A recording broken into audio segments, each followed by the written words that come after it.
kuliah manajemen pemasaran. Di pertemuan kedua kita akan membahas tentang konsep dasar manajemen pemasaran. Tentunya sebelum kita mulai, ada baiknya kita berdoa menurut agama dan percaya kita masing-masing. Sebelum itu, marilah kita berdoa. Berdoa, mulai.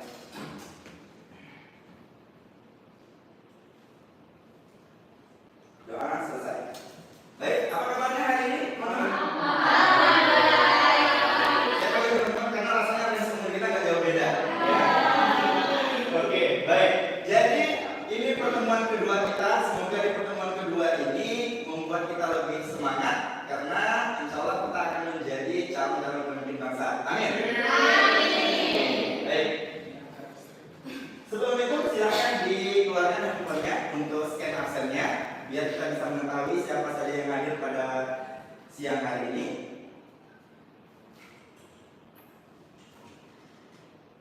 Ini siapa lagi? Ganggu aja. Oke.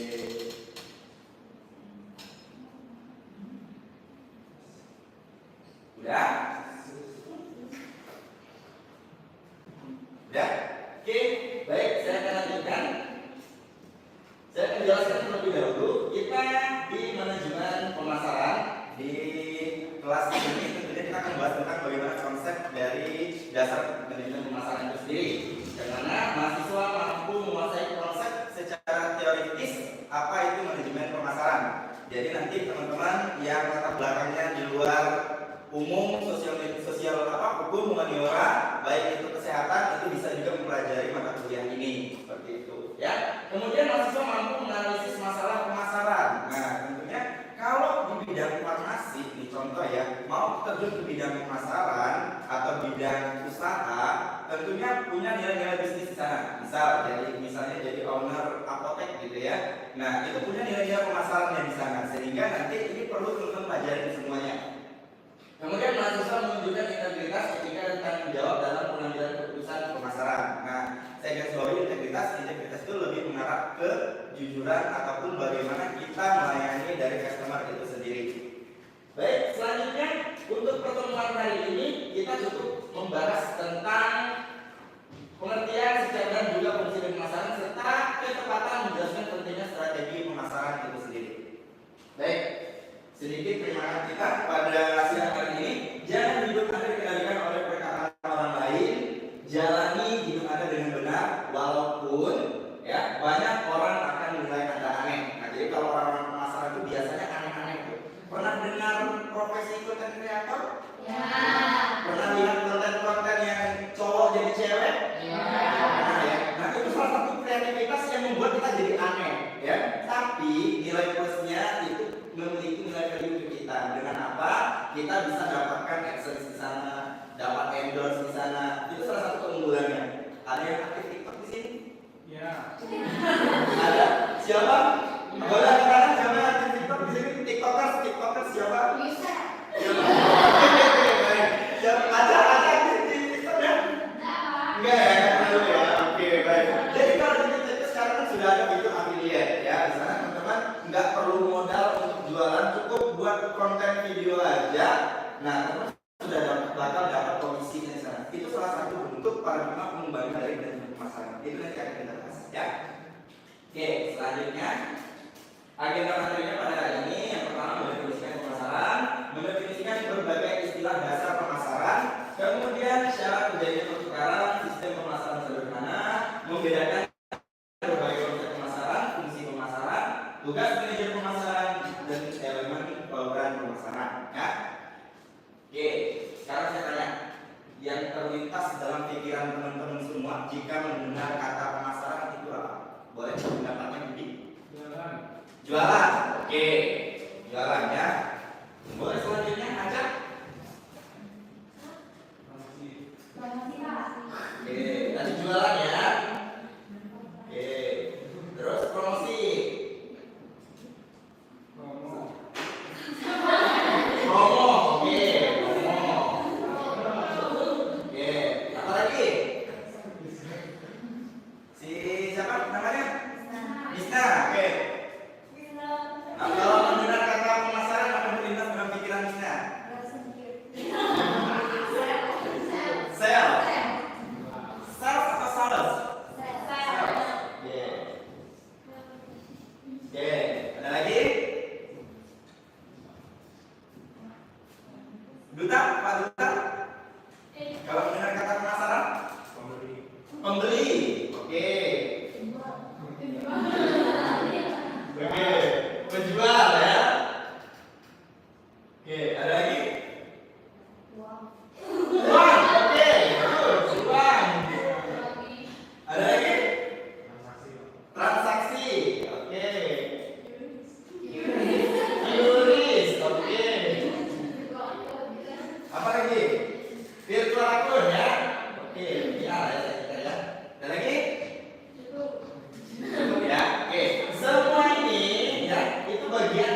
Itu salah satunya.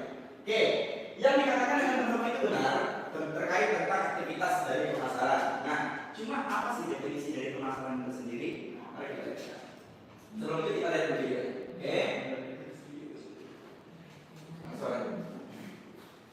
Pernah lihat video ini? Nah. Oke.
Ini bagian dari aktivitas pemasaran di sales. Nah,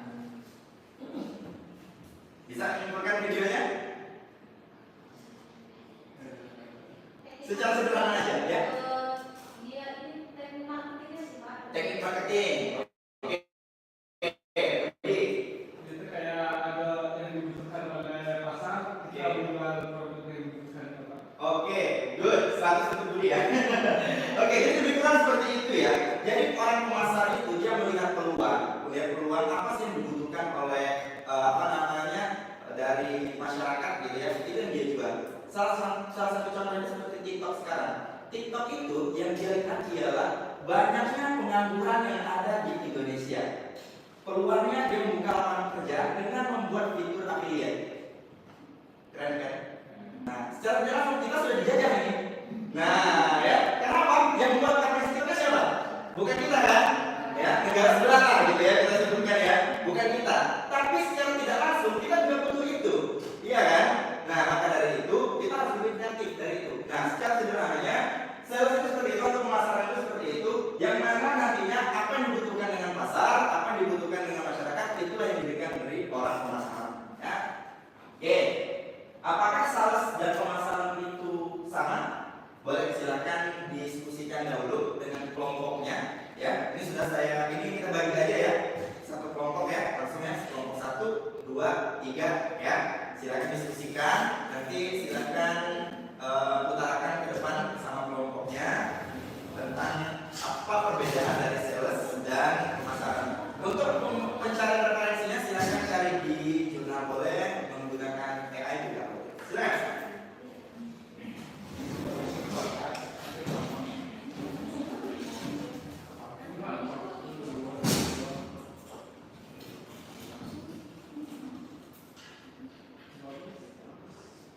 Ada yang 4, ada yang 5 kayaknya.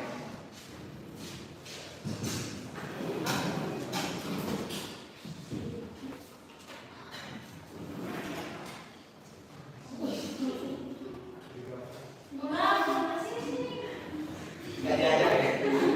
Gabung. Ini udah nih, udah berempat nih, udah berempat. Ini ada berlima berarti. Ya, ada berempat, ada yang berlima. Apa perbedaan antara sales dan pemasaran? Silakan.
biar nanti lebih mudah kata kuncinya.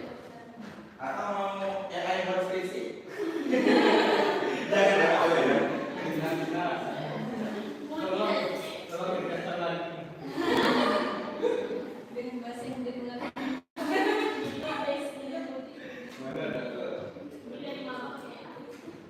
Tolong buat jawaban tidak seperti AI.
Sudah ya?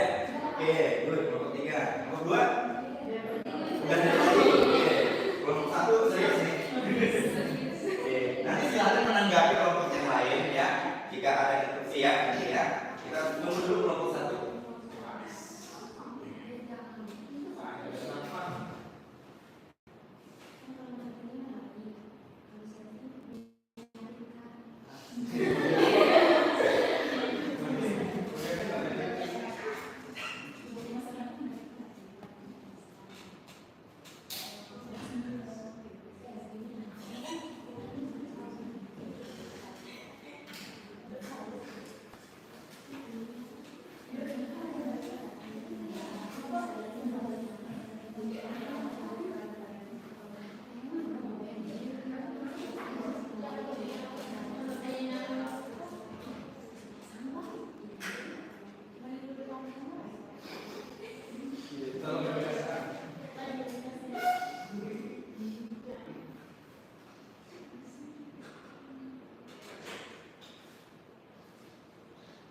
Udah kelompok 1?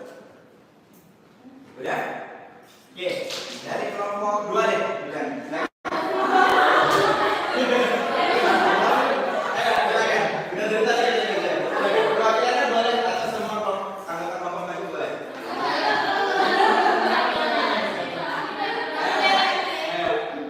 Ayo, silakan.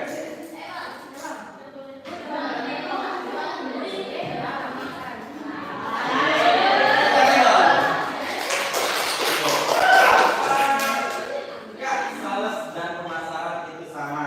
Coba jelaskan. Kelompok 2. Apakah Boleh lihat handphone boleh. apakah salah dan pemasaran itu sama? Salah dan pemasaran kurang lebih untuk jasa utamanya sama, tapi untuk perbedaannya yaitu pemasaran ini berfokus pada menciptakan permintaan seperti menciptakan ada promo, ada diskon di tempat. Kalau pemasaran ini berfokus pada penjualan langsung kepada konsumen, Oke, berarti langsung jualan ya sepertinya. menawarkan ke konsumen. Kalau pemasaran itu di belakang layar. Oke, konseptor berarti ya Pak. Oke, baik. Terima kasih Budi. Jika ada pertanyaan silakan nanti dicatat dulu ya sebelum nanti kita bertukar jawaban. Silakan kelompok 3. Gimana? Ayo, silakan. Pak Duta ya Pak Duta.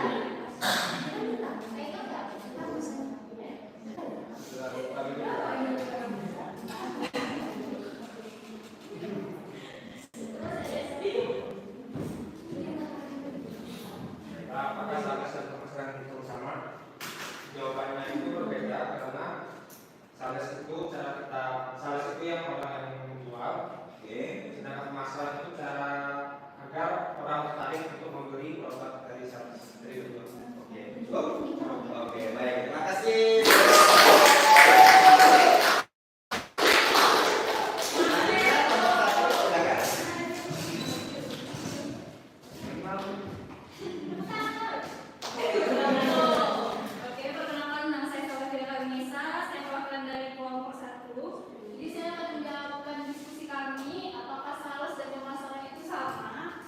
tujuannya itu tidak sama.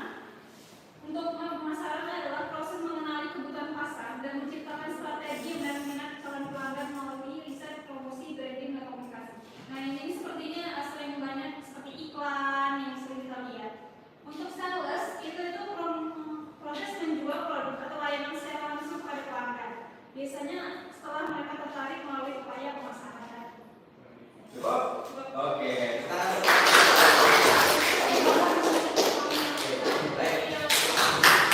secara garis besar lebih kurang sama ya, pemasaran dengan sales itu berbeda. Apakah antara sesama kelompok ada yang mau diinstruksikan? Atau kelompok 3 tidak sependapat dengan kelompok 1? Atau kelompok 2 tidak sependapat dengan kelompok 3? Ada? Atau sepakat untuk sales dan pemasaran itu berbeda? Sepakat ya? Oke, baik. Oke, jadi konsep inti dari pemasaran itu ialah ini ringkasnya ya. Ada pasar, ya, ada pasar jadi tempat berkumpulnya orang-orang yang mana mereka melakukan aktivitas pemasaran, adanya transaksi pembelian dan juga penjualan di sana, ya. Kemudian mereka di sini ingin memenuhi kebutuhan, keinginan serta apa yang mereka minta nanti di pasar. Setelah itu adanya tersedia produk dan jasa. Lalu ada nilai dan kepuasan serta kualitas atau mutu tadi ya. Lalu adanya pertukaran dan transaksi dan juga hubungan. Nah, ini salah satu goalsnya ya. Ini goals utamanya di sini, pertukaran, transaksi dan hubungan ya. Misal, ketika kita punya handphone yang tidak layak pakai, kemudian kita pergi ke pasar mau beli handphone baru, taruhlah sekarang ini baru rilis iPhone 17 ya. Ketika kita beli dan kita memang mampu untuk beli itu, apa yang kita rasakan? Kepuasan, senang, langsung dumut ya. Ya, oke. Itulah yang terjadi di dalam siklus dari pemasaran itu. Ya, jadi konsep intinya itu pasar itu tempat bertemunya, ya. Kemudian ada aktivitas di sana terkait untuk memenuhi kebutuhan dari produk dan jasa serta ada yang bernilai di sini, ya. Serta pertukaran transaksi dan juga hubungan seperti itu, ya. Siapa di sini yang suka berburu trik? Yang suka berburu trik ada? BJ kalau dulu namanya, ya ada nggak? Atau enggak? Dulu, ya dulu memang tren ya, dulu agak lebih kurang setahun atau 2 tahun terakhir itu tren ya. Bahkan dulu yang katanya trik itu hanya sebatas 50.000, 30.000. Hoax jadinya di sana ya. Ketika kita ke sana harganya 400.000, 800.000 gitu. Itu karena apa? Karena penjualnya sudah tahu brand di sana. Nah, itulah mereka paham dengan harganya nilai tadi. Nah, ketika kita beli barang di sana kita punya kepuasan di sana. Harusnya kita beli misalnya mungkin hanya misalnya harga akhirnya 5 juta gitu ya, atau 3 juta deh gitu. Pas kita ke trip kita dapat harga di 800.000. Ya minus sedikit, paling lecet dikit lah gitu ya. Tapi nggak apa-apa, itu masih bisa direstorasi, masih bisa diperbaiki. Itu salah satu bentuk kepuasan dari konsep ini masalah. Nah, ini ya. Kalau secara definisi menurut Philip Kotler, ya Philip Kotler ini dia bapak dari manajemen pemasaran, ya banyak sekali buku-bukunya dan terlalu buat. Secara definisi pemasaran itu ialah kegiatan manusia yang diarahkan untuk memuaskan kebutuhan dan keinginan melalui proses pertukaran. Nah, gitu ya. Jadi kalau nggak ada proses pertukaran, berarti belum disebut dengan proses pemasaran, ya. Kemudian menurut Stanton, ya sistem keseluruhan kegiatan bisnis yang ditujukan untuk merencanakan serta menentukan harga, kemudian mempromosikan serta mendistribusikan barang dan juga jasa. Ya, selanjutnya juga memproses kebutuhan pembeli yang ada maupun pembeli yang potensial seperti itu. Ya. Kemudian kebutuhan. Nah, kebutuhan itu ya suatu keadaan yang dirasakan ingin diperoleh seseorang dan keinginan itu kebutuhan manusia yang dibentuk oleh budaya dan individualistis seseorang seperti itu. Ya, kebanyakan kita sering loss-nya itu tidak bisa membedakan kebutuhan dan keinginan seperti itu. Ya, padahal kita sudah punya iPhone nih, terus tahu-tahu saya butuh deh iPhone 17. Padahal butuh amat gitu. Ya, kecuali iPhone-nya digunakan untuk buat konten, ya, untuk kebutuhan kita jadi affiliate atau afiliator gitu. Itu oke, sah-sah saja.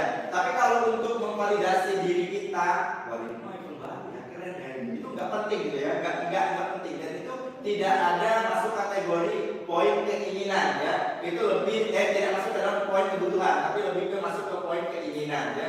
Memuaskan hasrat kita sendiri gitu. Oke. Kemudian permintaan adalah keinginan yang disertai dengan kemampuan membayar ataupun daya beli. Misal kita kalau di TikTok itu atau di Shopee itu ya, Koko Oren ya, itu kita kalau misalnya punya keinginan ya, kita benar langsung check out aja gitu ya, dan kita juga mampu. Kalau kita nggak mampu bayar sekarang, ada pay later ya. Itu salah satu strategi pemasaran yang luar biasa. Kemudian ada produk ya, sesuatu yang dapat ditawarkan pada suatu pasar untuk mendapatkan perhatian yang dimiliki. Di Shopee bisa ditawarkan? Nggak bisa, harganya sudah harga tetap ya. Berarti kalau bisa yang ditawarkan kalau kita ke pasar tradisional ya. Kemudian pertukaran, tindakan seseorang untuk memperoleh suatu benda yang diinginkan dengan menawarkan suatu sebagai gantinya. Transaksi itu nilai antara dua pihak ya, jadi adanya pertukaran antara dua pihak. Jadi kalau misalnya sendirian dia bertransaksi, berarti dia bertransaksi gaib berarti ya, nggak ada transaksinya di sana berarti ya. Kemudian pasar, himpunan pembeli aktual dan pembeli potensial dari suatu produk ya. Kemudian selanjutnya ada nilai di sini ya, apapun diinginkan kemudian dari pelayanan ya. Nilai itu lebih ke value dari produk itu juga ya. Jadi kalau misalnya produk itu kita jual ke tempat yang salah, nilainya akan turun. Misal uang lama deh misalnya gitu. Kalau kita kasih ke orang atau kita beri itu nggak ada nilai, paling dibuat uang 100 ya, uang 500 yang ada gambar monyetnya itu tuh. Kalau kita kasih enggak itu apa? Enggak berlaku, enggak ada lagi transaksinya di sana. Tapi kalau kita kasih ke kolektor ya, itu dia nilai bisa ratusan ribu, bisa jutaan mungkin seperti itu. Untuk mereka yang benar-benar mengkoleksi barang-barang yang antik seperti itu. Nah itu salah satu poin dari nilai ya. Kepuasan adalah sejauh mana kondisi yang diharapkan sesuatu sebagai benar kenyataan. Kemudian itu adalah kualitas dari produk itu ya. Oke, ada yang kenal dia ini? Ada yang kenal? Maksudnya sebelum melihat nama dia ada yang kenal? Tahu ya? Komika dia ya. Oke. Bila Anda jelek ya, saya nggak lihat kalian. Bila Anda jelek jangan takut mencintai ya, karena yang seharusnya takut adalah yang Anda cintai. Paham nggak maksudnya? Nggak paham ya? Oke, misal si Budi cinta sama seseorang. Nah, Budi nggak pernah takut dengan dia. Yang harus takut itu dia yang cintai Budi itu. Paham ya? Ya, oke. Humornya memang humor itu ya bapak-bapak banget ya. Ya, karena memang beda generasi kita dengan calon. Ya, sedikit interview saja.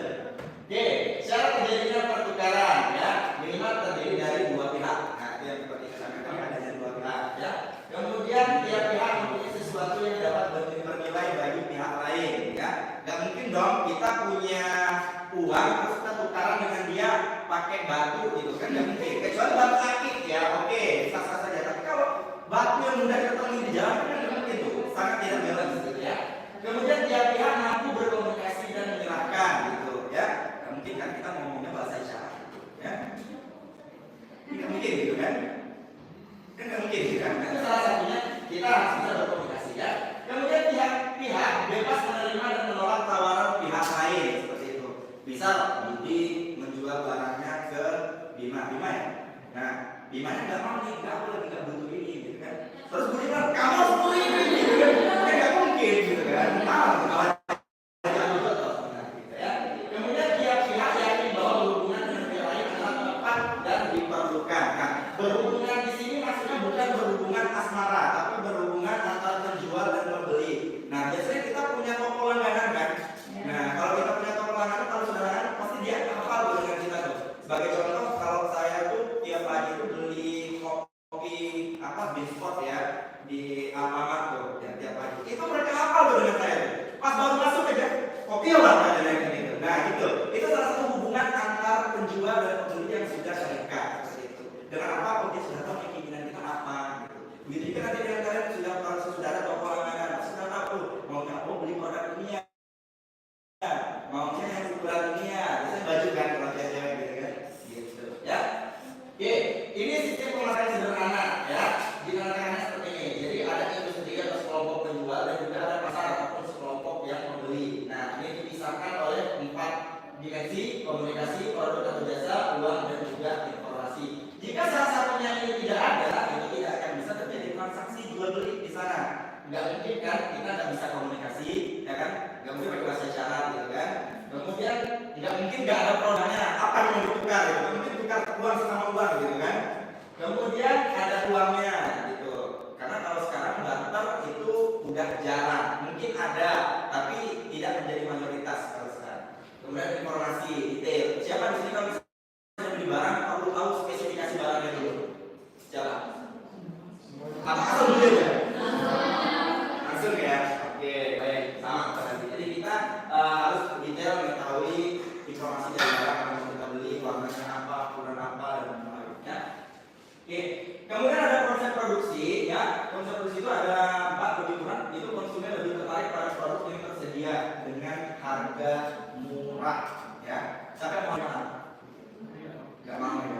Tapi kalau di dalam konsep investasi, semakin mahal dari suatu produk itu kita semakin untung. Karena dia ada nilai di sana, seperti itu. Ya.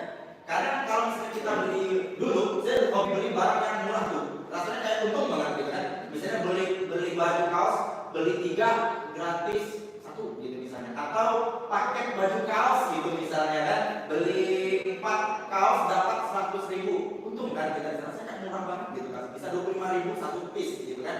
Tapi dari sisi ininya, kualitasnya, kenyamanannya kita nggak dapat di sana. Ketahanannya kita nggak dapat di sana. Nah itu salah satu yang perlu kita garis bawahi dan perlu kita tandai di sana. Bahwasanya membeli produk itu juga harus bijak. Gitu. Siapa di sini kalau misalnya pakai aplikasi Orange selalu kena ongkir di tengah bulan atau di saat masa-masa tidak promo? Siapa? Nah yang tentu tidak ongkir semua ya. Saya ada triknya untuk tidak dapat ongkir. Mau nggak saya ajar? Coba buka aplikasi Orange sekarang. Ini satu produk yang nantinya pengen kalian check out. Satu aja sebagai contoh. Mudah-mudahan masih ada. Semoga tidak pikir dulu saya ini ya. Dan sahabat yang punya satu yang untuk sebagai sampel. Hasilnya. Ini ada mau beli MacBook nih, ya. Mudah-mudahan. Wah, ini sudah ongkir di sini ya. Nih, coba yang enggak pakai ongkir nih. Ya, enggak. Oke, nih ya. Ini ongkirnya di sini 28.000 ya. Wow, kebetulan kita akhir bulan nih uangnya pas-pasan. Mahal banget nih mau cek ada ongkir. Oke, kita klik deh yang reguler ini, ya. Udah klik yang reguler, sudah. Terus pilihan kurir, klik pilihan kurir. Udah, masih ada kan ongkirnya? Pilih ubah jasa kirim spesifik. Ada? Ada? Oke, di sini masih terkena ongkir nih, ya. Nah, biasanya itu dia akan free ongkir itu. Ini biasanya SPX standar ini free ongkir. Ini karena barang gitu ya, beda perbedaan barang.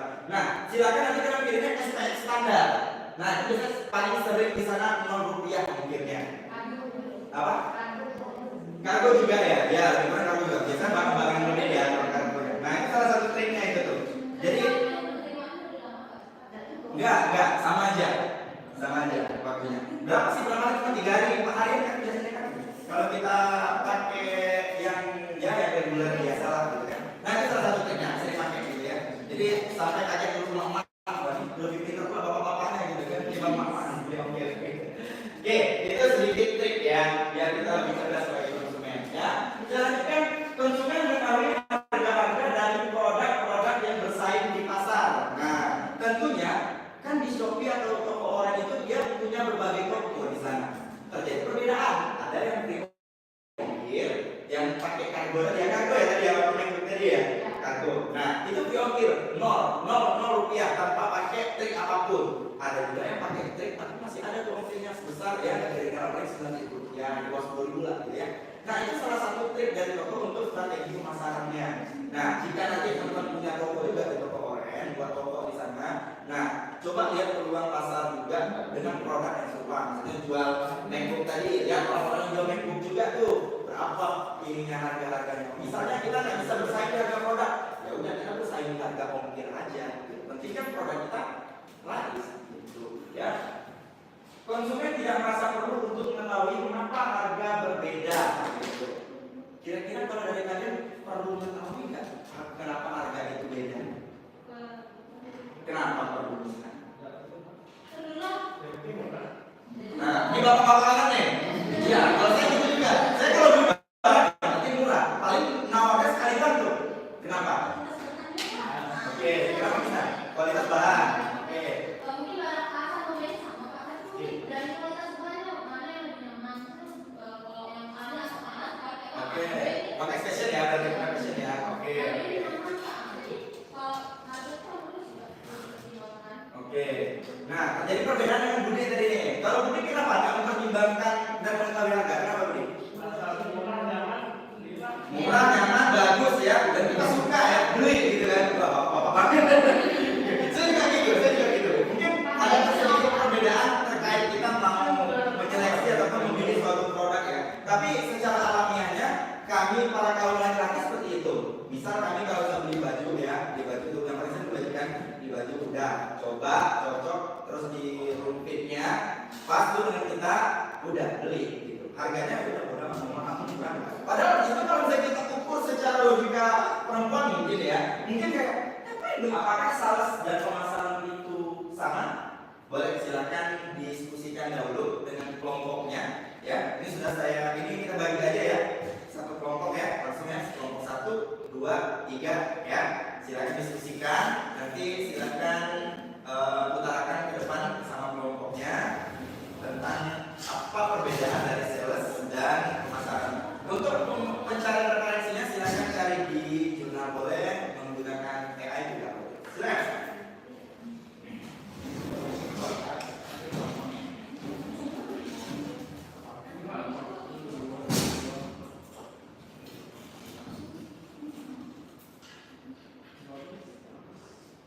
Ada yang 4, ada yang 5 kayaknya.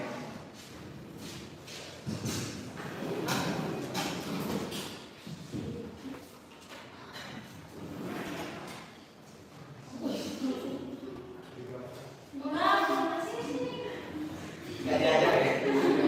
Udah. Ini udah nih, kita berempat nih, udah ini berempat. Ini hanya berlima berarti. Udah, ada yang berempat, ada yang berlima.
Sudah ya? Oke, good. Kelompok 3. Kelompok 2? Udah dari tadi. Oke.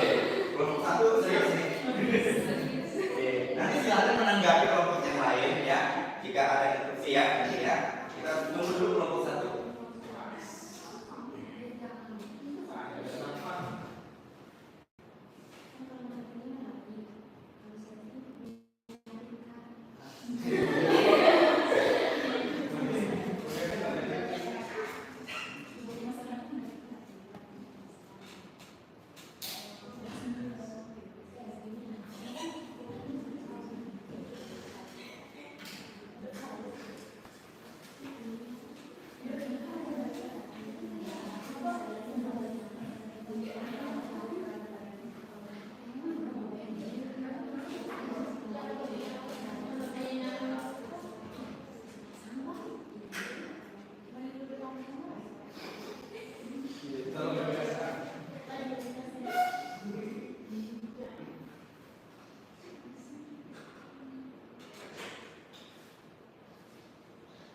Udah kelompok 1? Udah?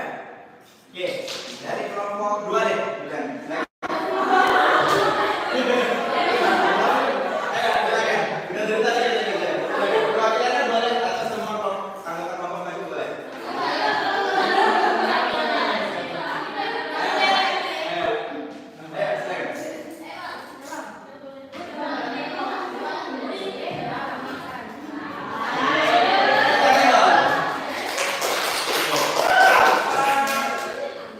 Sales dan pemasaran itu sama. Coba jelaskan. Kelompok 2.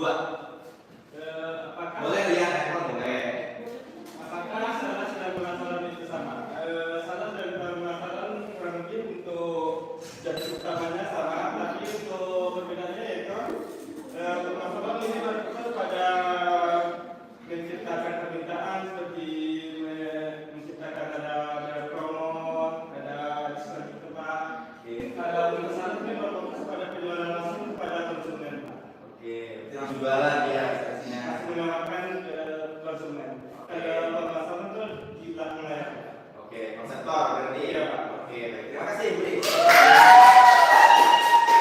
Jika ada pertanyaan silakan nanti dicatat dulu ya sebelum nanti kita bertukar jawaban. Silakan kelompok 3. Gimana? Ayo, silakan. Pak Duta ya maju.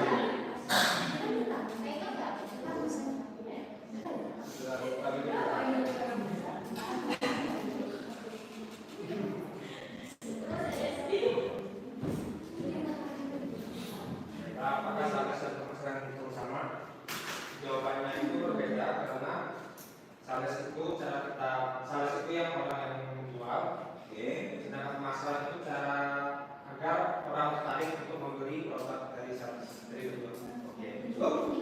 Oke, baik. Terima kasih. Selanjutnya kelompok 1, silakan.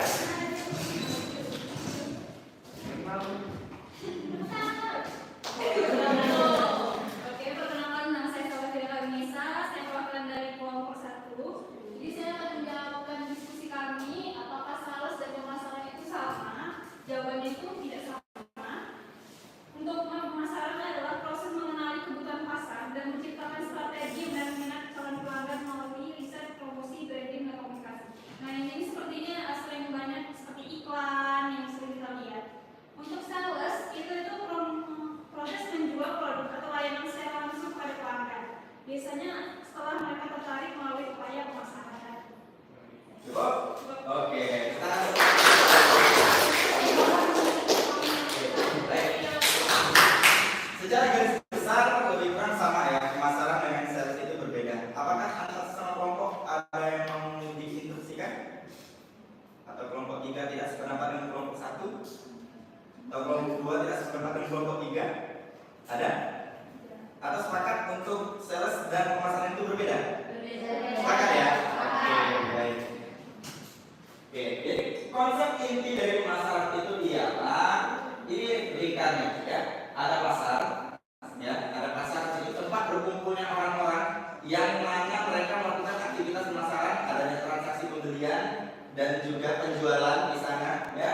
Kemudian mereka di sini ingin memenuhi kebutuhan, keinginan serta apa yang mereka minta nanti di pasar. Setelah itu adanya tersedia produk dan jasa.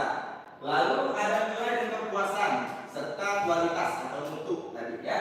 Lalu adanya pertukaran dan transaksi dan juga hubungan. Nah, ini salah satu goalsnya, ya. Ini goals utamanya di sini, pertukaran, transaksi dan hubungan, ya. Misal, ketika kita punya handphone yang tidak layak pakai, kemudian kita pergi ke pasar mau beli handphone baru, taruhlah sekarang ini baru rilis iPhone 17, ya. Ketika kita beli itu, kita memang mampu untuk beli itu. Apa yang kita rasakan? Silakan diskusikan, waktunya panjang, nggak usah terburu-buru, lebih kompleks lebih bagus.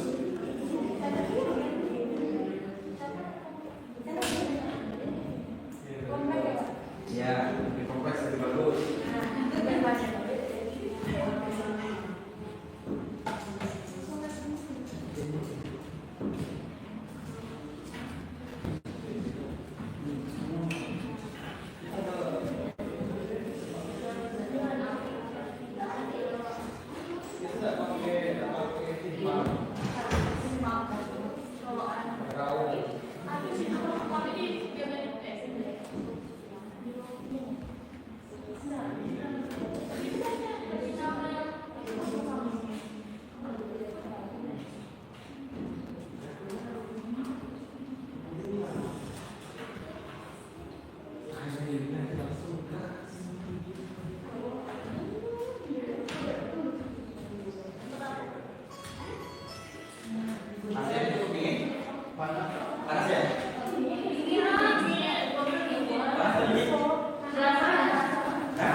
Iya.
Siap?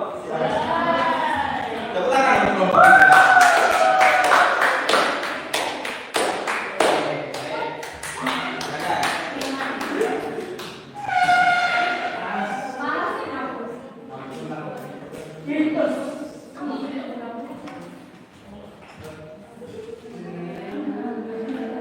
Ada teknologi namanya Pak, ini menghapus. Oke, silakan.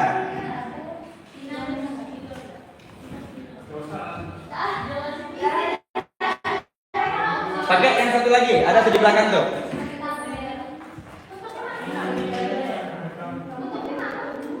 Semoga tadi Pak.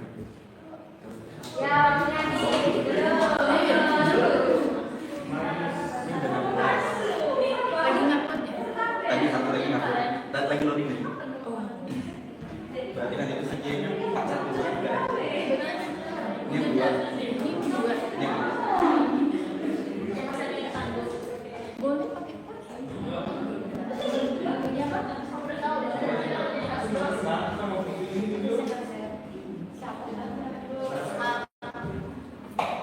Oke, gambar ini ya.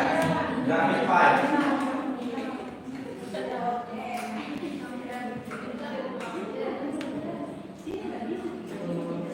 Kasih keterangannya ya apa? Itu tuh 80% itu apa?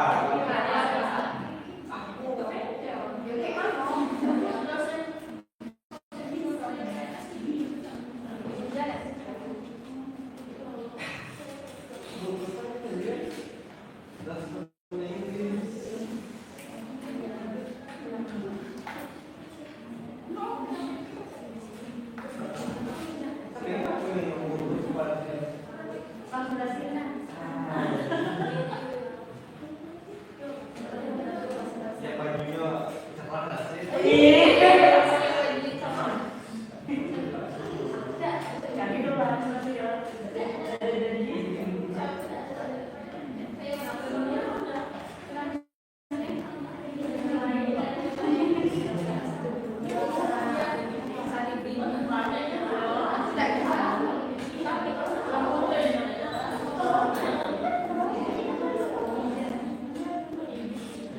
Aku BS kalau Pak.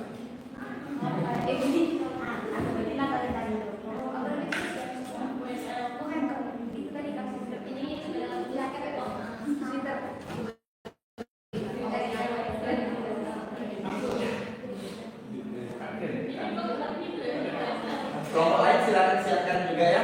Sekalian mungkin boleh.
seperti biasanya tuh ada sales ngomong gitu datang Ngomong ya kan?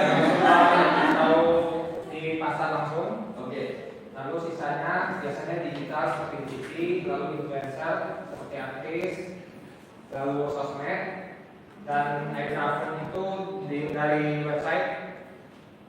Dan selanjutnya akan dibahas oleh rekan saya. Oke. Baik, ini untuk 2015 setelah sampai 2019. Nah, di sini masih tradisional yang paling besar. Tradisional itu seperti secara langsung pemasaran. Terus digital itu di TV. Bisa dilihat ya teman-teman yang di TV itu sekarang biasanya ada. Ya, untuk tradisional ini 40% penjualannya. Terus digital ini menurun untuk penjualan 30%, dan AI itu website online website itu cuma dapat 2%, dan untuk sosmed itu belum berkembang untuk di tahun 2015 ini. Jadi masih 8%, dan untuk influencer karena masih very tipis kan, dari masih kecil untuk kami sewa influencer, jadi influencer dapat di sini 20% aja. Dan untuk baik, pada tahun 2020 sampai 2024, nah pada era ini yang paling tinggi juga pada pemasaran influencer. Mungkin karena sudah banyak selebgram dan seleb ya, jadi banyak endorse ke influencer. Selanjutnya juga 35%-nya itu digital ke apa?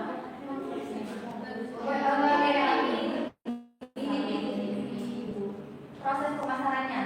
Terus juga di sini pada tahun 2020 sampai 2024 tradisional itu mengalami penurunan yang besar dari 40% hingga 10%, karena efek dari influencer dan juga digital. Di AI juga sedikit, hanya 5,0%. Sosmed mengalami kenaikan yaitu 15%.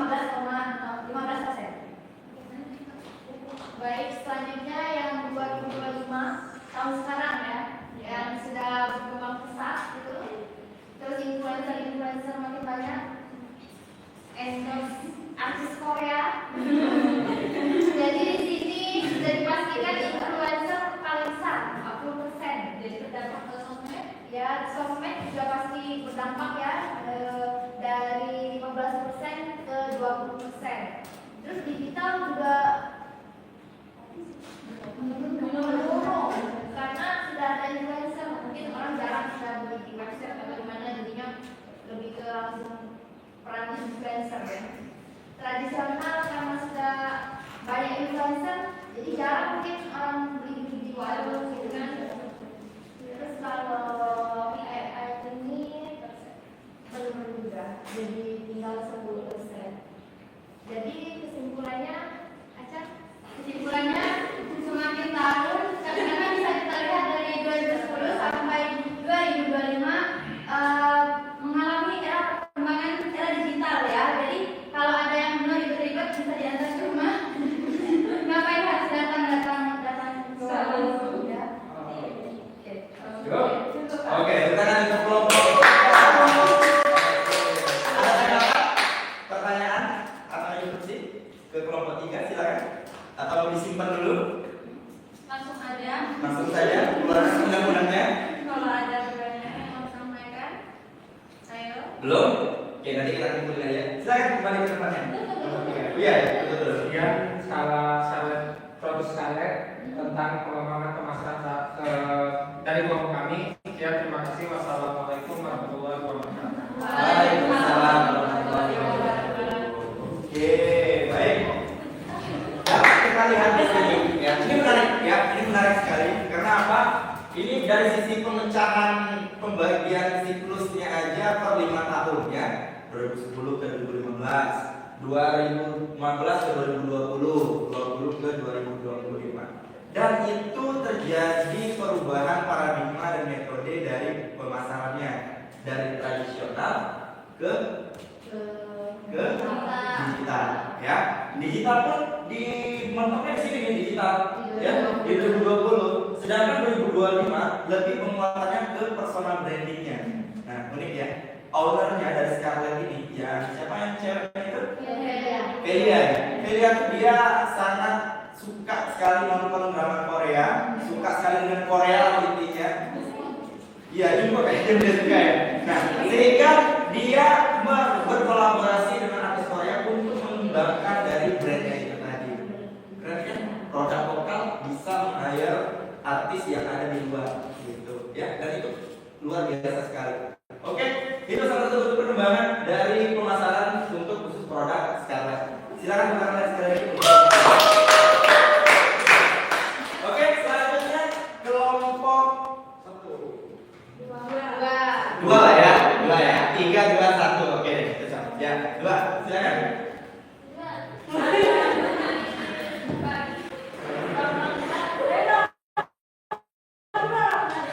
Untuk kelompok lain terbuka untuk bertanya ke kelompok yang ini ya, yang maju ya. Silakan. Maju semua.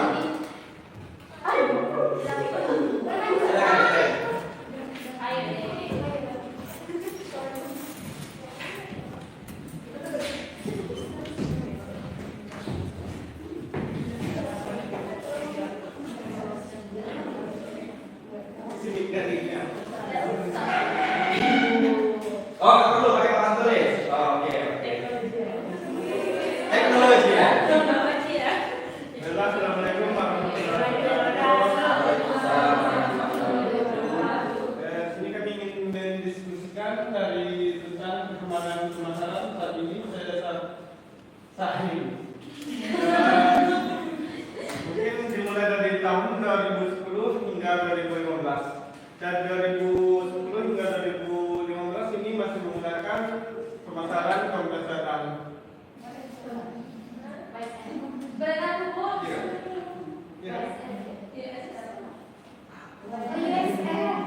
Oke, contohnya?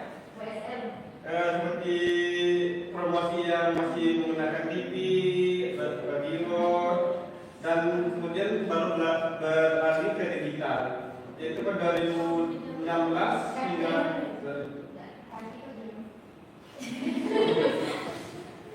dari sini mulailah muncul peran kolaborasi dengan influencer media sosial untuk mempromosikan barang-barang brand yang sedang harganya. 2015 ya, dari 2016 ke 2020. Oh, oke.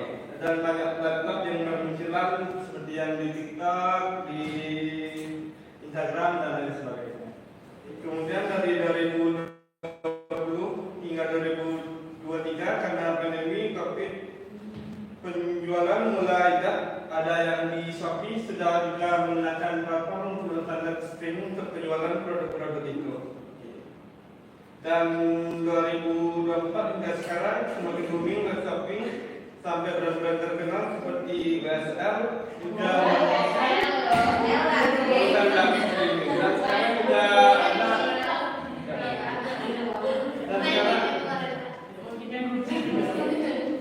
dan sekarang semakin canggihnya teknologi, 2025 juga mulai menggunakan AI sebagai pemasarannya.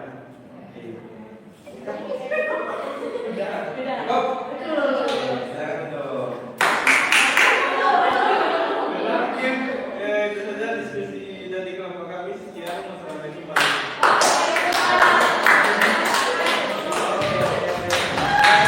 Kelompok 1, silakan.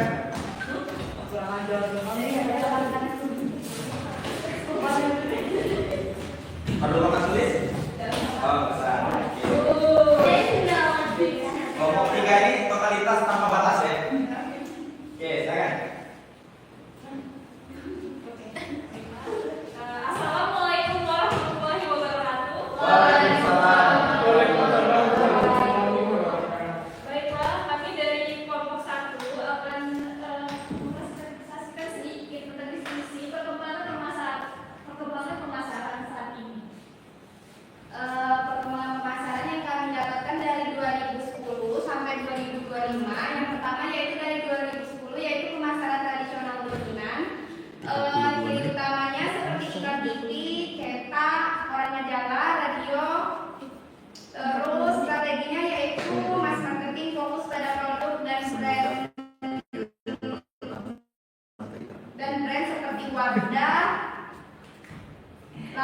2011 sampai 2015 yaitu mulai adaptasi digital.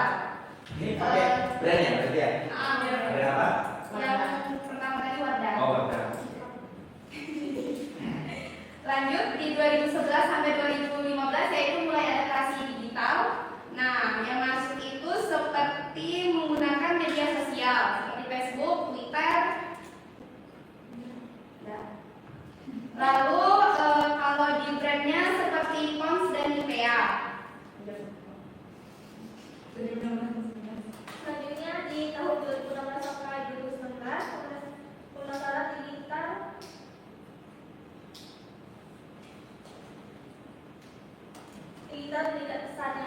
karena ciri utamanya donasi media sosial mulai dari unik, influencer, marketing, video, konten, iklan, berbayar digital.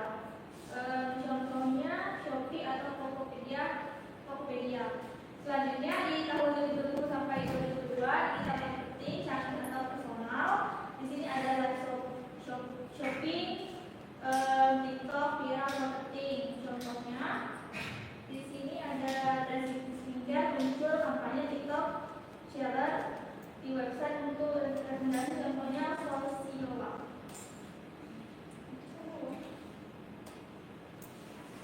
Selanjutnya pada tahun 2023 sampai 2025 itu hyperpersonalisasi dengan AI, storytelling berbasis nilai sosial dan keberlanjutan.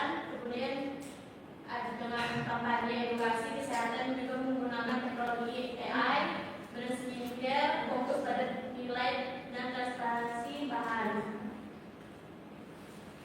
Baiklah, sekian dari apa yang kami bahas untuk diskusi kali ini. Ada yang ingin disampaikan?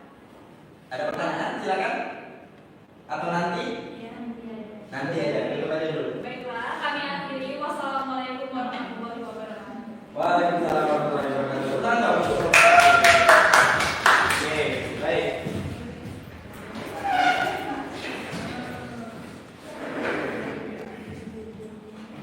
Ini brandnya saya hapus ya.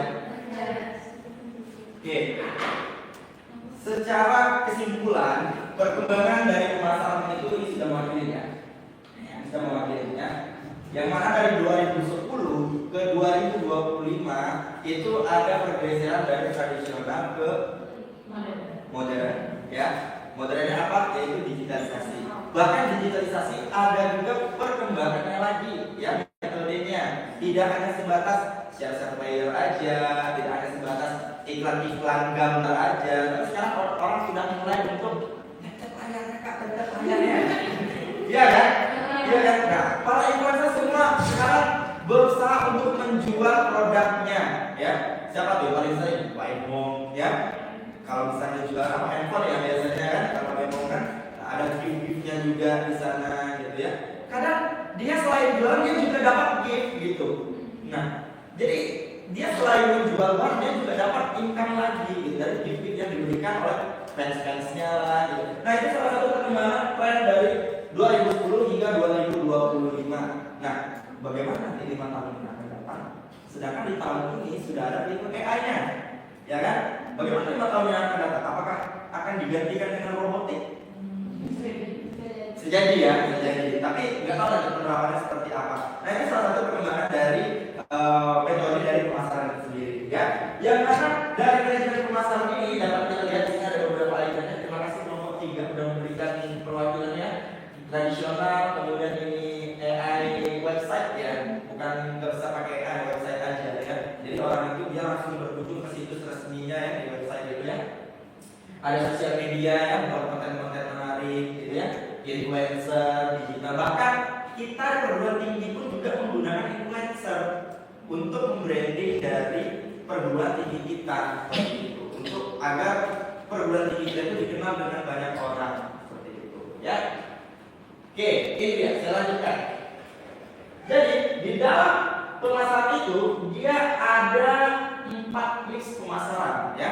Kalau jasa dia ada 7. Karena kita fokus ke produk ada 4. Yang pertama itu real produk ya. Price, place, dan promosi. Produk ini adalah produk tadi ya. Produk bahan kita tadi, bagaimana kita memberikan produk yang berkualitas, yang bagus, yang suka dipakai dengan orang gitu ya. Kemudian ada price, harga ya, ada list dari harganya, ada diskonnya ya. Kemudian ada payment prioritasnya juga ada di sana ya. Jadi juga kadang kita punya mental kredit juga nih teman-teman semua ya. Yang mana kita tuh lebih suka nyicil, cuma kita bayar cash. Yang seyogyanya karena kalau kita akumulasikan cicilan itu lebih gede, yang hanya mempermudah kita di saat-saat mendesak aja. Tapi kalau kita akumulasikan dari harga itu lebih gede, ya. Jadi karena kita sering tertipu tuh di sana, ya. Kemudian ada place ini ialah tempat ya, tempat yang memang istilahnya itu strategis ya. Istilahnya nggak mungkin pula kafe itu ada di dekat kuburan, nggak mungkin kan? Sampai mau sana, nggak ada kan? Nah, gitu ya. Itu salah satu tempat itu menjadi bukti untuk salah satu pendukung dari pemasaran. Kecuali di kuburan jualannya kembang-kembang itu ya, untuk ininya kan untuk kalau orang mau ziarah gitu ya. Itu baru tempat jualan di sana. Nggak mungkin orang di samping kuburan itu ada kafe, itu nggak mungkin. Atau ada DJ di sana samping kuburan, nggak mungkin gitu. Ya, fotonya joget-joget gitu nggak mungkin ya. Nah, kemudian ada promosi ya, promosi berbagai instrumen promosi, diskon, potongan harga, cashback dan lain-lain, itu berbagai macam instrumen. Oke, ini kita akan coba start videonya untuk melihat marketing itu bisa memberikan rasa emosional ke kita. Pernah lihat video ini? Ya.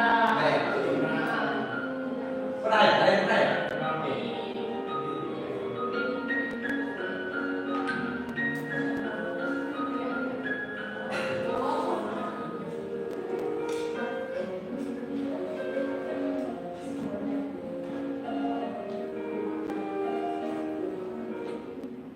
Oke, sudah cukup.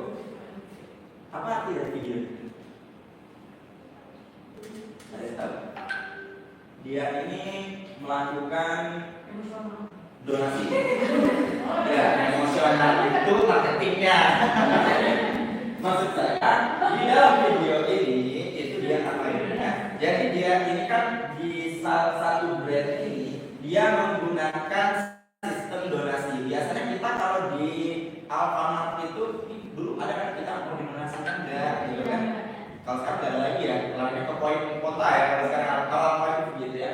Nah, kemudian dia skema donasi juga.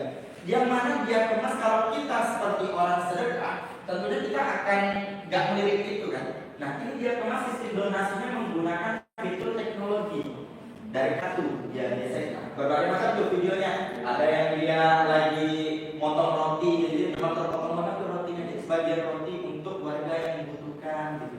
Terus ada orang terikat dengan cicilan, jadi donasinya itu nanti akan bisa berguna untuk orang yang terikat dengan utang piutang, ada orang yang terikat talinya dan tangannya gitu. Itu salah satu memicu kita untuk menggugah emosional kita. Nah, jadi kalau marketing itu yang dijual, emosional kita itu tadi, perasaan kita tadi, sehingga kita bisa lebih ingat dengan brand ini gitu ya.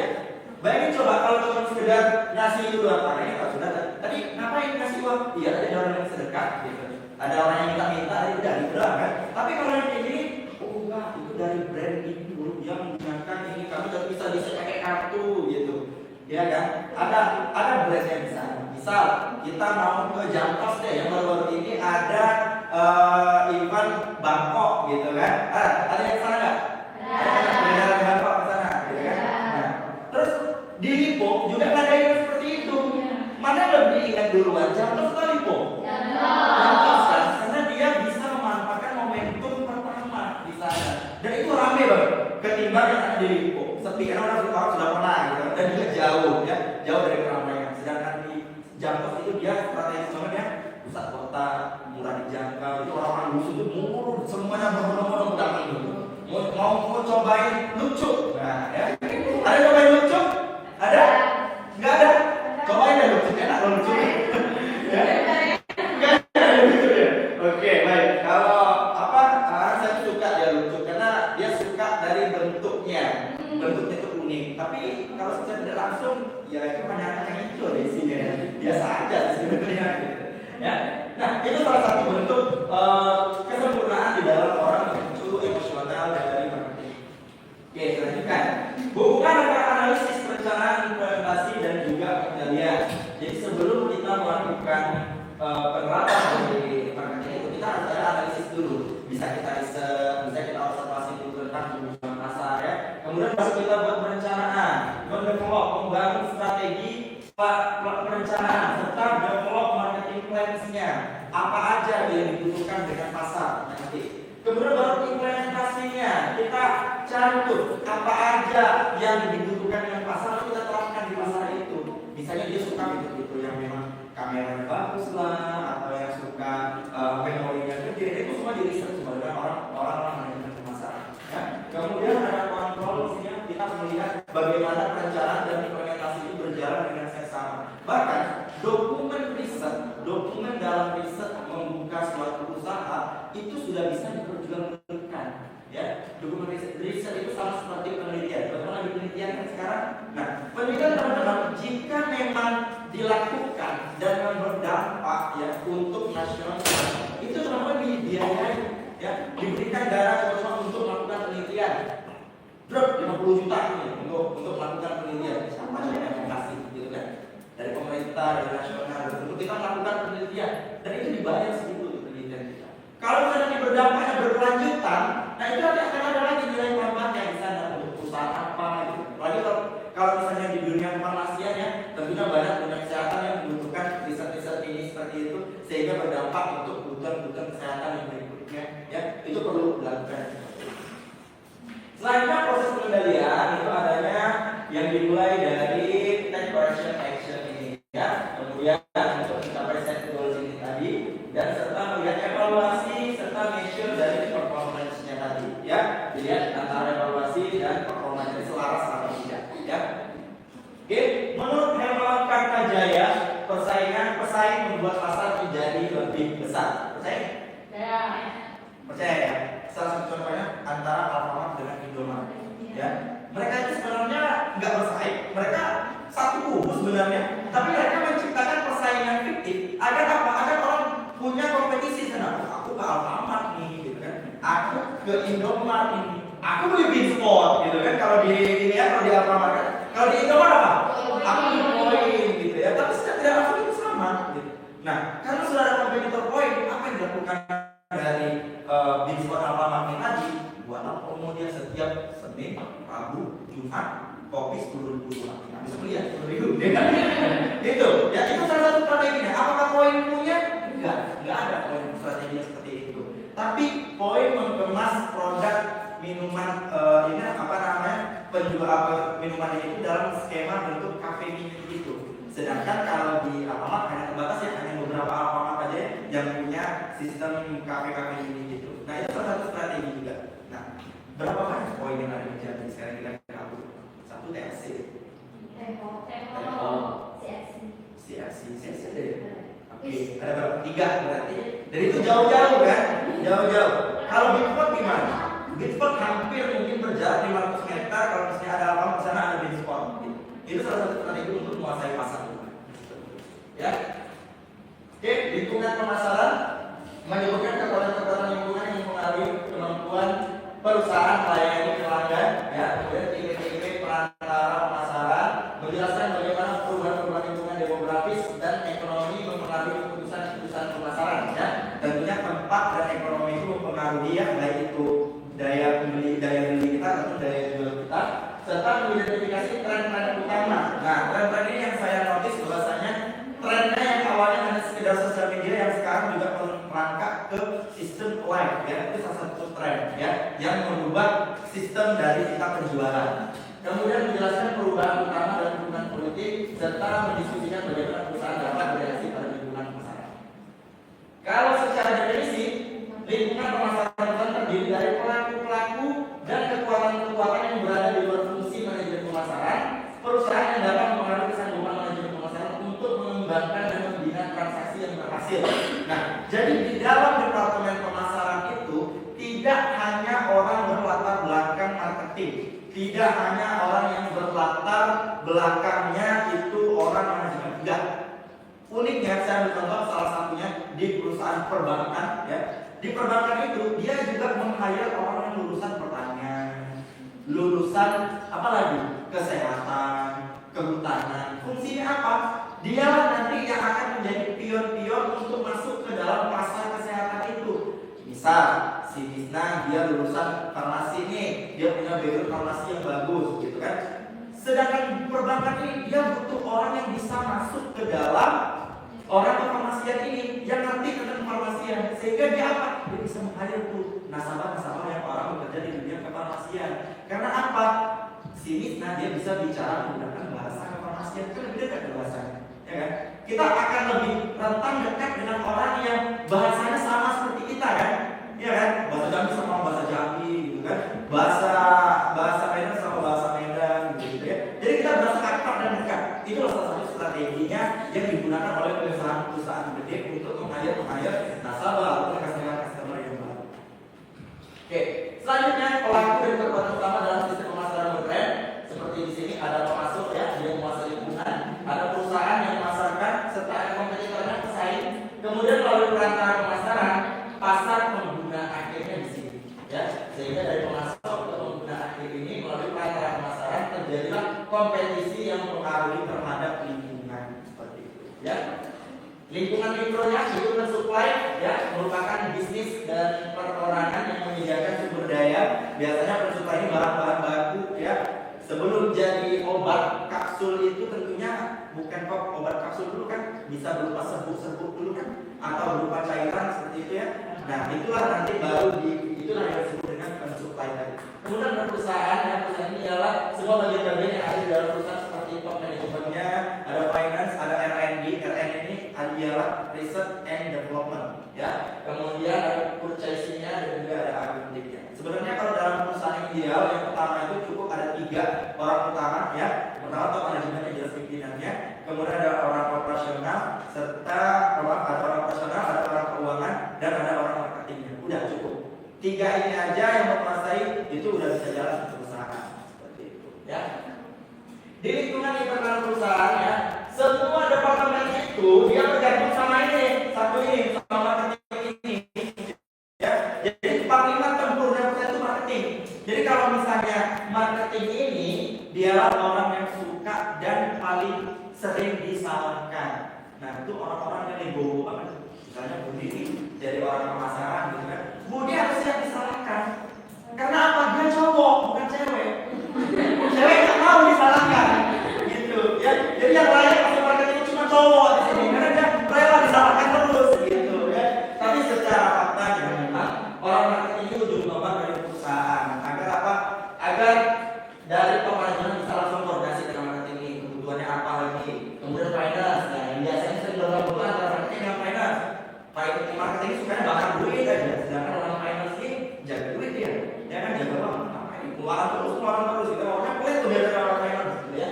Sedangkan R&D ini dia bisa kerjasama dengan marketing, dia melihat risetnya seperti apa, purchasing dengan manufacturing. Ini biasanya orang yang di operasional ya, melihat stok dan lain-lain. Serta orang accounting, nah accounting ini biasanya kerjasama dengan orang finance, yang mana nanti dia mengukur kesehatan dari keuangan itu sendiri. Apakah yang dibakar dari orang marketing ini layak atau enggak, sehat atau enggak, seperti itu. Dia nanti yang mengenai.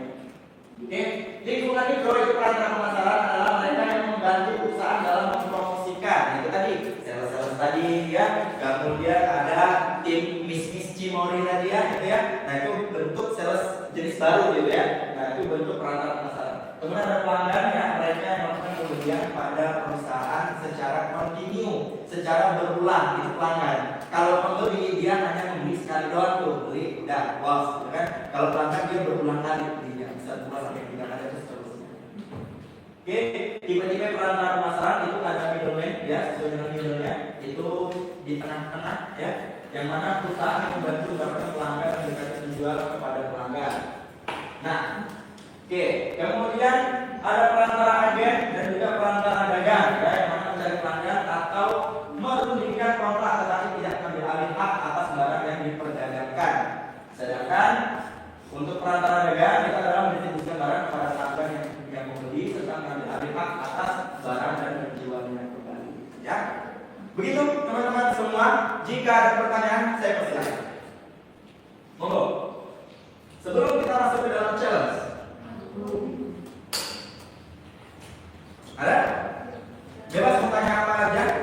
yang di luar konteks pemasaran atau yang berhubungan dengan pemasaran, boleh silakan. Cuma sebelum itu saya penasaran, di sini sudah ada yang pernah mencoba fitur affiliate? Sudah. Oke, pernah. Produk apa biasanya? Hah? Jadi kemarin ada apa TikTok kami Oke. Memang dikelolanya berempat. Enggak, kita doang. Oh, kita diri doang. Oke, terus? SPP kan. Oke, berapa ratus ribu? 1 juta. Wow, keren. Terus? 1,6. Followersnya naik berapa? Itu TikTok ya, Beb, ya? Oke, naik berapa? 1000 naiknya. Dari sebelumnya berapa? Dari sebelumnya 900. 900. Jadi total 1900. Oke, terus? Terus komen-komennya kita skill. Oke, apa tuh? Konten apa yang di-share? Cuma gitu. Tidak hidup doang. Tapi kan pakai baju kapal. Oh, bajunya couple. Oh, baju tidur, piyama. Oke. Apa yang bikin menarik dari itu? Piyama itu? Maksudnya apakah polos atau ada gambar?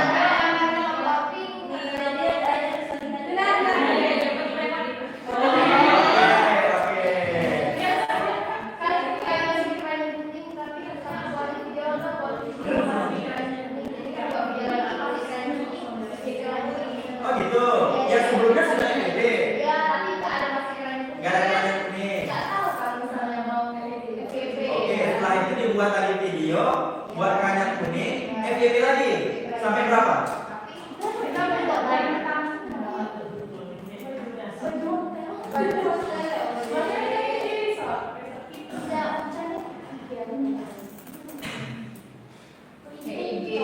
Pernah jadi posisi IG seorang? Iya. Dibikin akun gitu. Kayak akun fake gitu ya? Oh, oke, pasti. Oke, berapa FYP-nya kalau video itu?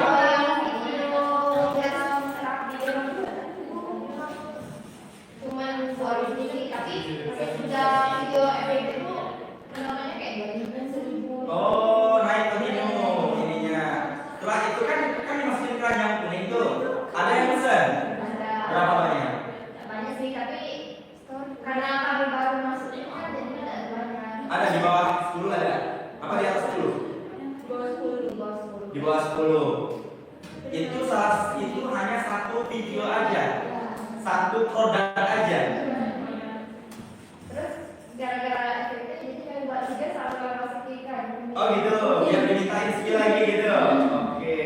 Menarik ya, semudah itu cari uang sekarang, ya kan? Itu salah satu bentuk perkembangan dari pemasaran. Yang mana ya kita nggak perlu modal kok ya gitu.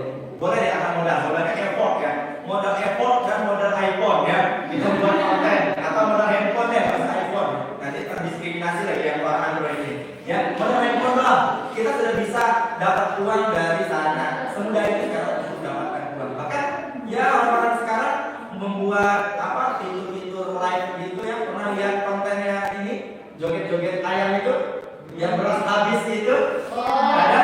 Beras habis. Ini saya Iya, itu solusinya. Ada ya. Dan itu bisa dibilang satu kampung melakukan itu unik banget ya. Unik banget ya. Kita kan mengkaji dari sisi bagaimana mereka memasarkan diri mereka seperti itu. Yang mana awal-awalnya bukan hanya sebatas konten itu. Kita nggak tahu nanti mereka bakal buat kampung konten kreator kan gitu. Nah, seperti itu perkembangannya. Pernah dengar Pandawa? Membersihkan sampah-sampah gitu ya. Itu awalnya konten doang tuh. Sampai sekarang dia udah diberikan penghargaan internasional loh. Bayangin ya. Hanya dengan 5 orang. Tapi julidnya netizen ini yang bikin saya sangat miris itu ada komentar bilang, nah itu kan tugas kamu memang gitu ada ya. Terus ayo tolong kasih aku lagi dong gitu sini.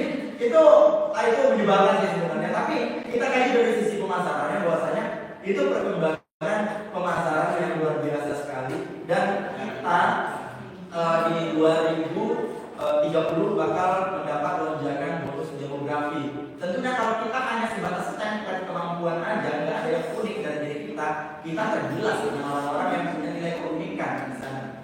Ya, misal kita sudah lulusan farmasi, apa yang kita keluarkan, apa yang menjadi unik dalam diri kita tadi apa, gitu kan? Nah itu nanti yang menjadi daya jual. Tapi kalau kita hanya sebatas ya ini aja gitu kan, ya nanti jual lokes di kampung gitu kan. Nah, jangan seperti itu, ya jangan seperti itu. Maksudnya memang kita tamat kuliah itu bukan memastikan kita dapat kerja, enggak sama sekali. Kuliah itu membuktikan kita sudah pernah sekolah saja. Tapi untuk mendapatkan kerjaan yang layak, dapat gajinya gede, kerjaan yang bagus, itulah tugas kita sekarang. Seperti itu, ya. Sebatas mediasi juga. Jadi secara tidak langsung teman-teman semua manfaatkanlah apa yang berkembang sekarang, sehingga kita bisa bersaing, bisa berkompetisi dengan generasi-generasi berikutnya. Tidak terasa Gen Z sudah ada Gen Alpha dan Gen Beta sekarang. Nggak terasa kan? Kita nggak tahu keunikan mereka apa gitu kan. Nah kita akan bersaing di sana seperti itu ya. Setiap tahun ada lulusan 400 orang, 200 orang, satu perguruan tinggi. Kalau kita kalikan dengan 10 perguruan tinggi atau 10.000 perguruan tinggi, udah berapa juta yang sudah lulus gitu kan. Nah itu yang menjadi persaingan kita, dan upayakan kita harus juga punya keunikan sehingga kita punya daya jual, kita punya hal yang bisa kita buktikan dengan perusahaan yang membutuhkan, dan kita punya value di sana. Oke, demikian ini challenge untuk teman-teman semua. Buatkan rangkuman tentang konsep dan contoh strategi pemasaran dari perusahaan yang ada di Indonesia. Bisa dikumpulkan besok ya, paling lambat jam 23.59 ya. Oke, ada pertanyaan sejauh ini? Cukup? Oke. Terima kasih untuk pertemuan hari ini. Saya akhiri dengan wabillahi taufiq wal hidayah. Wassalamualaikum warahmatullahi wabarakatuh.